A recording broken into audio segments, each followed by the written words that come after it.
देखिए, ये राजनीतिक सिस्टम जो है ना, ये पूंजीवादी पूंजीपतियों की मुट्ठी में कैद सिस्टम है। अभी ये कहते हैं कि हम तुम्हें अवध अयोध्या की यात्रा करवाएंगे, कभी कह रहे हैं तुम्हें चारों धाम की यात्रा करवाएंगे, कभी कह रहे हैं वो कौन सा महाकाल की यात्रा करवाएंगे। यात्राएं करवाएंगे, भीख देंगे, है भिखारी बना देंगे जनता को। खड़े तो तुम होते हो बरसाती मेंढकों की तरह। जैसे ही चुनाव आते हैं, करोड़ों के सौदे शुरू हो जाते हैं, खरीद फरोख्त शुरू हो जाती है, दलालों को ढूंढा जाने लगता है। हमारा मकसद और इन लोगों का मकसद बराबर नहीं है। हमारा मकसद जनता को उनके दुख तकलीफ को दूर करने का रास्ता बताने का मकसद है। जो बुलाया है, इसके पीछे क्या कारण है?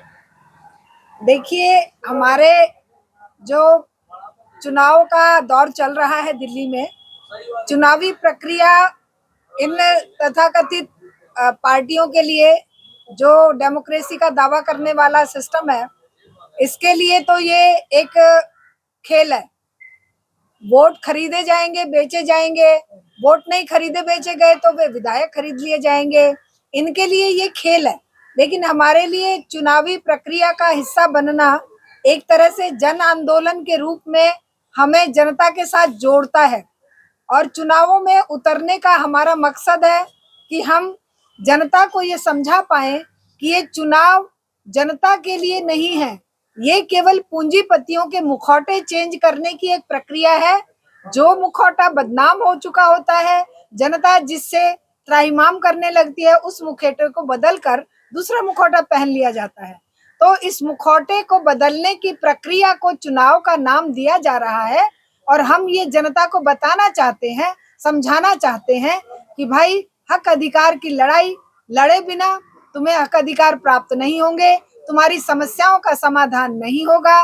क्योंकि 75 साल से ये प्रक्रिया बार बार दोहराई जा रही है, बार बार मुखौटे बदले जा रहे हैं। पूंजीपति वर्ग सत्ता में काबिज है, आम जनमानस त्राहिमाम कर रहा है, समस्याओं से जूझ रहा है।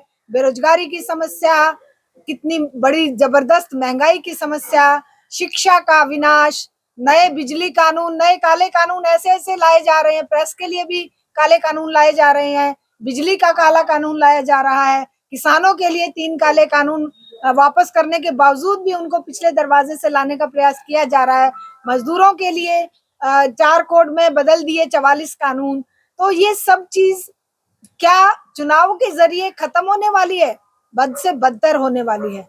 एकमात्र रास्ता है कि जन आंदोलनों के जरिए हर मजदूर, किसान, महिला, युवा, नौजवान, छात्र सब कोई खड़े हों और अपने हक अधिकार के लिए लड़ें। चुनावी प्रक्रिया में विश्वास करना खुद को धोखा देना है और इस धोखे के चक्कर में अपने आप को बर्बाद करना है। सारी पार्टियां रोजगार की कोई बात नहीं कर रही, बेरोजगारी की कोई बात नहीं कर रही।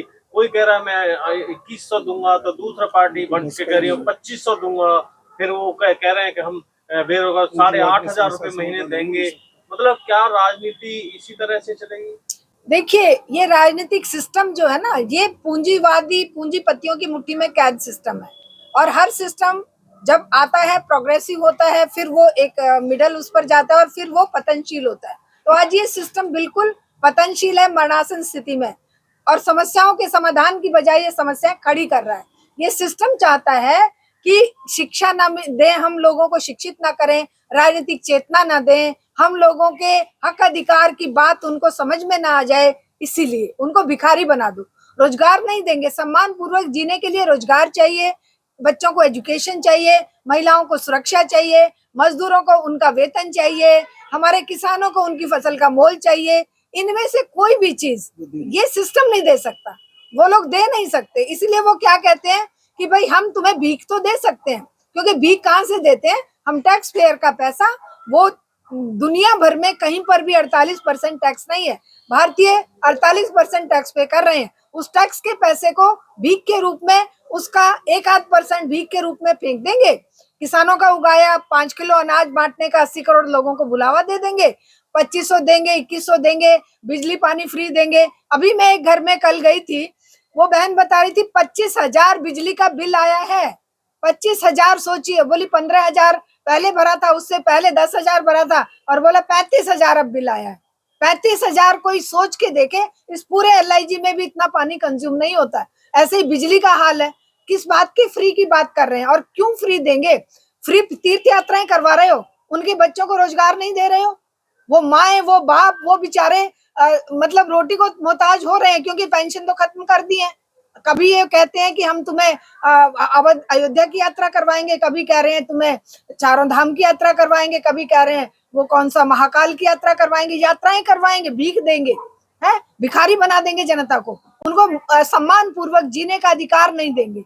और सम्मान पूर्वक जीने का अधिकार केवल संघर्ष के द्वारा, जो रास्ता हमारे नेताजी सुभाष चंद्र बोस, भगत सिंह, कॉमरेड शिवदास घोष और अनेकों ऐसे ही क्रांतिवीरों ने बताया, उस रास्ते को लेकर हम चुनाव मैदान में हैं। और यही बताने के लिए आज हमने आप लोगों को भी आमंत्रित किया है कि भाई, हमारा मकसद और इन लोगों का मकसद बराबर नहीं है।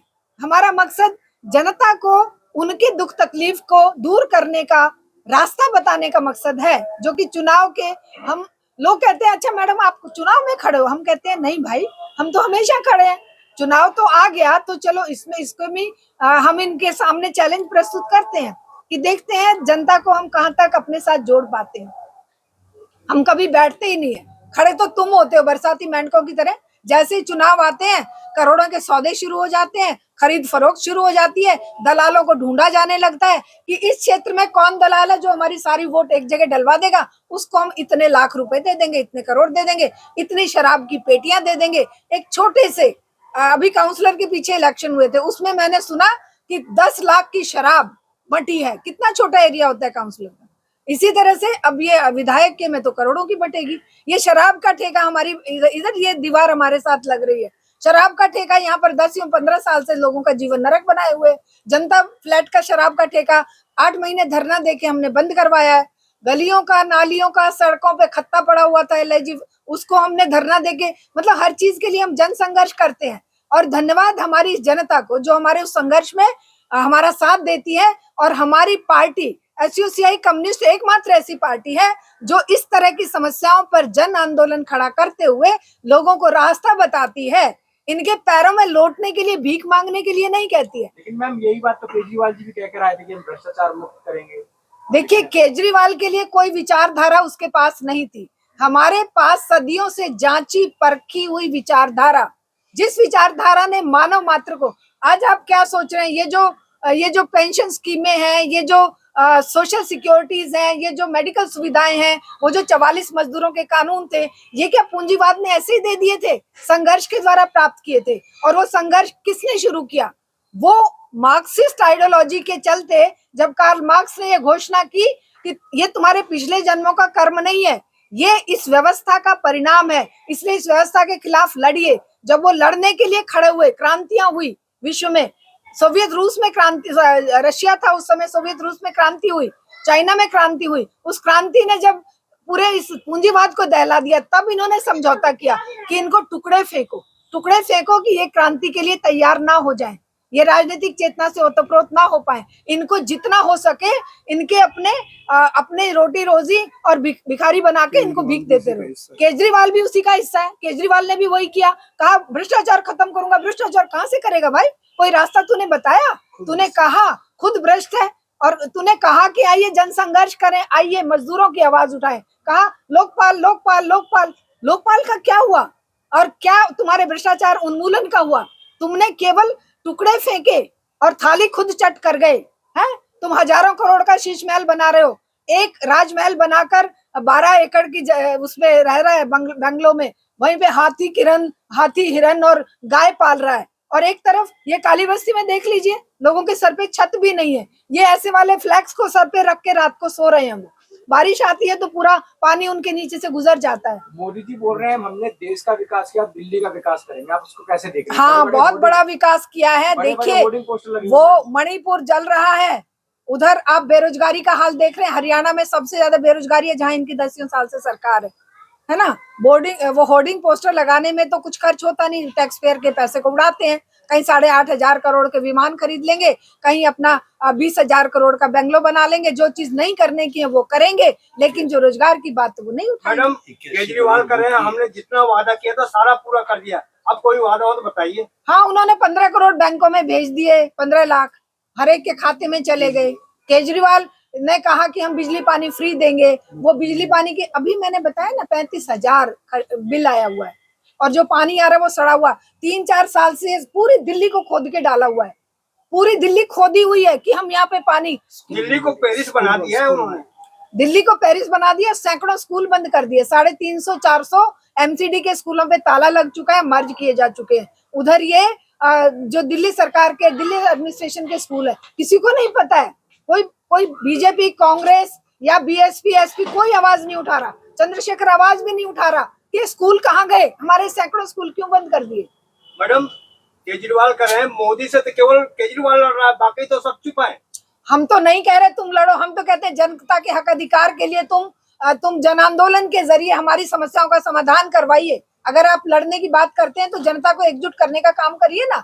आप कहाँ काम कर रहे हैं? आप तो जनता से कट के, पहले तो कह रहे थे हम तो गाड़ी नहीं लेंगे, बेंगलोर नहीं लेंगे। अब तो जनता के टैक्स पेयर के पैसे को लूट के आप तो पहुंच गए चांद पे, जनता को पैरों तले कुचल दिया, बिजली पानी फ्री। और अब उनके बराबर जाके क्या कह रहे हैं? इसी तरह लड़ेंगे ये कि हम तुम्हें तीर्थ यात्रा करवाएंगे, हम बुजुर्गों को इतनी पेंशन देंगे, हम महिलाओं को ये देंगे, भीख देंगे ना।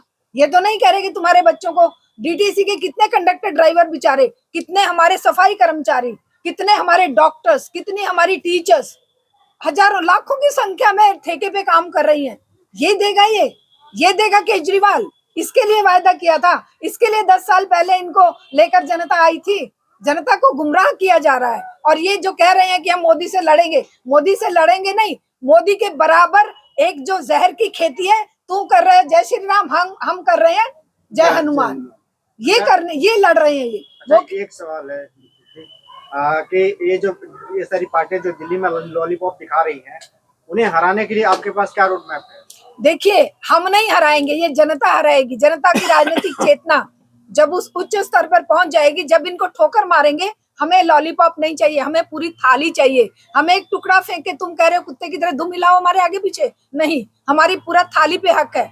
हमें अधिकार चाहिए अपने, हमें रोटी का टुकड़ा नहीं चाहिए, हमें पेट भर खाना, हमारे सर पे छत, हमारे हाथ को रोजगार, हमारे बच्चों को शिक्षा, हमारे बुजुर्गों को इलाज, ये चाहिए। और यही मिशन लेकर हमारी party socialist unity centre of India communist party पूरे देश में, अभी लोकसभा चुनाव में 150 से ज्यादा हमारे उम्मीदवार खड़े थे, और अभी विधानसभा में भी हमारे 6 उम्मीदवार खड़े हैं। और हमारा मकसद यही है, क्योंकि हम चाहते हैं जनता को जागरूक करना। हम ये नहीं कह रहे कि हमें वोट दो, हमें वोट दो, हम तुम्हारी समस्या हल करेंगे, नहीं। हम कह रहे हैं जनता जनार्दन खड़ी हो और अपनी राजनीतिक चेतना का विकास करे, और अपने हक अधिकार के लिए सवाल इन नेताओं से करे, और जवाब नहीं मिलता तो इस व्यवस्था के खिलाफ एकजुट होकर व्यवस्था को ही पलट दो, व्यवस्था को ही बदलकर जन आधारित व्यवस्था लाओ।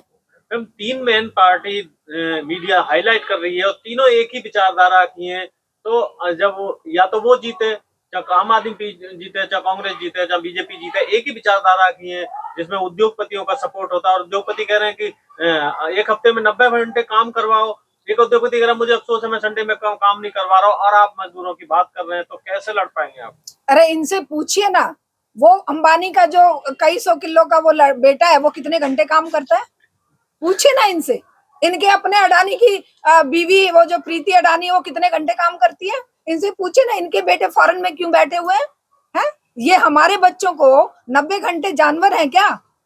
8 घंटे काम, 8 घंटे आराम, और 8 घंटे परिवार और समाज के साथ हम रहें। हम अपने विकास के लिए, एजुकेशन के लिए, डिस्कशन के लिए आसपास बैठे, कमेटियां बनाएं। उसके लिए मजदूरों ने हक अधिकार प्राप्त किए थे। अब ये हर एक व्यक्ति को 14 घंटे काम करवा के जानवर से भी बदतर बनाना चाहते हैं। टेक्नोलॉजी के एडवांसमेंट के साथ हमारी मांग है कि 6 घंटे का काम होना चाहिए, क्योंकि एडवांसमेंट टेक्नोलॉजी का क्या इन्होंने किया है, ये हमारे वैज्ञानिकों ने किया है। उन्होंने दिन रात मेहनत करी है, उन्होंने दिन रात अपनी जान खपाई है। मैं इसकी गवाह हूँ, क्योंकि मेरी बेटी भी वैज्ञानिक है, और 12-12, 1-1, 2-2 बजे तक लैब में वो लोग काम करते थे। वो काम करके कहते हैं हाँ अभी ना मम्मी, अभी खाना नहीं खाना, अभी मैं लैब में हूँ। तो ये लोगों का परिणाम है, उन लोगों की मेहनत का परिणाम है कि टेक्नोलॉजी डेवलप हुई है, लेकिन उस टेक्नोलॉजी को नफा लूट रही है कंपनियां, और उनके ऊपर हमारे ही बच्चों को कह रहे हैं कि 90 घंटे हफ्ते में काम करो। ये चीज तो बर्दाश्त से बाहर है। इस बात के लिए तो मैं कहती हूँ जितने भी लोग एमएनसीज में काम कर रहे हैं उन सबको खड़े होकर विद्रोह करना चाहिए। सारे एक साथ विद्रोह करेंगे तो इनको पता मैम, चलेगा। लास्ट में आप अपना चुनाव चिन्ह और पार्टी का नाम आप अपना परिचय दीजिए। देखिए, मैं socialist unity centre of India communist party, जो कि एकमात्र कम्युनिस्ट पार्टी इस देश की है, और अब तो हम कह सकते हैं कि हमारे एशिया में और सब जगह पे हमारी SUCI पार्टी एकमात्र ऐसी पार्टी है जो जन आंदोलनों के जरिए, एक रिवॉल्यूशन के जरिए समाज परिवर्तन का, जात पात धर्म, महिला पुरुष, अमीर गरीब सब भेदों को खत्म करके, जिस सपने को देखकर शहीदों ने कुर्बानियां दी थी, भगत सिंह कुर्बान हुए थे, ज्योतिबा फुले, सावित्रीबाई फुले, और ऐसे ही महान हमारे ईश्वर चंद्र विद्यासागर, राजा राम मोहन राय, कितनी कुर्बानियां दी है। कितनी कुर्बानियों के बाद जब आजादी मिली, चंद्रशेखर आजाद, भगत सिंह, शिवदास घोष, ये सब कुर्बानियां दिए। उस कुर्बानी के बाद जो समाज में जो जहां पर जड़ हो चुका था, वो उन्होंने कुछ जड़ता खत्म करी, लेकिन आज उस जड़ता को वापस लाने की कोशिश की जा रही है। और हमारी पार्टी एकमात्र पार्टी है जो इन सब जड़ताओं के खिलाफ लड़ रही है और समाज को जागरूक करके उस अधूरे काम को पूरा करने के लिए एक रिवॉल्यूशनरी तरीके से समाज को बदलाव और इस व्यवस्था के बदलाव की बात करती है। और मैं उसकी एक छोटी सी कार्यकर्ता चुनाव में खड़ी हूँ।